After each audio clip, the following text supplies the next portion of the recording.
This video is going to demonstrate how we can build resiliency in the low back, which not only helps us with performance, but can eliminate low back stiffness, low back pain, can also help with low back pumps when we're in training.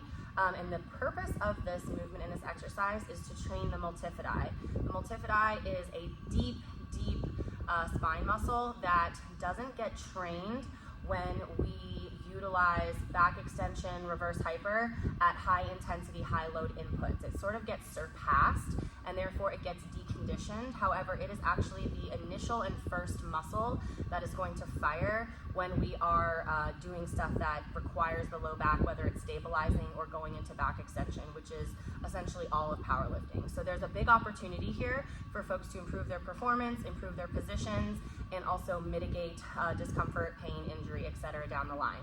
So this movement can be done on a reverse hyper. However, that I wanted to create something that was a little bit more accessible, both from a progression standpoint and from an equipment standpoint. Pretty much everyone has access to a bench. So what we want to do is we want to set ourselves up similar to how we would set ourselves up on a reverse hyper, where our hip crease is going to be at the edge of the bench.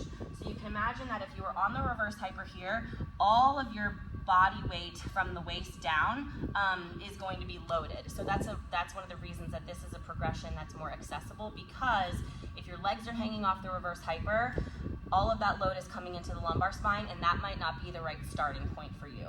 So what we want to do is we want to block everything essentially above the lumbar spine, which is again what the reverse hyper is used for.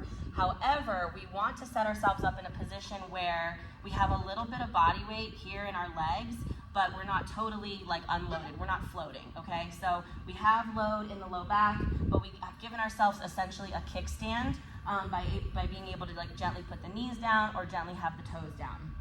And from here, we simply want to articulate into lumbar extension, which is this guy, pulling up, pulling up, pulling up, pulling up as much as I can. I'm going to keep going until I run out of room.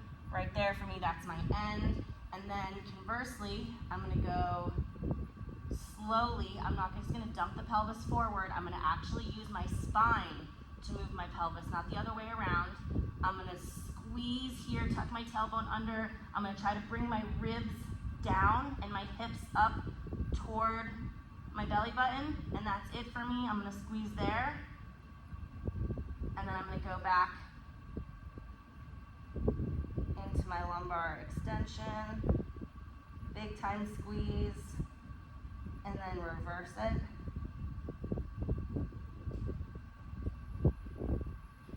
And squeeze there. So those are just 2 reps. Geared powerlifters, you're going to have particular challenges going into that lumbar flexion position. We are not great at training that portion of our lumbar spine at length. That's another good reason for this. The goal with this protocol would be to be able to hold either the extension position or the flexion position for 2 minutes, or do reps for 2 minutes. So our intensity is long duration, low load. However, at the beginning, getting to 2 minutes is probably not going to be there for you. So this is something where I would start with utilizing it as a finisher and then increasing the frequency. So maybe you start with week 1 at 3 sets of 20 seconds.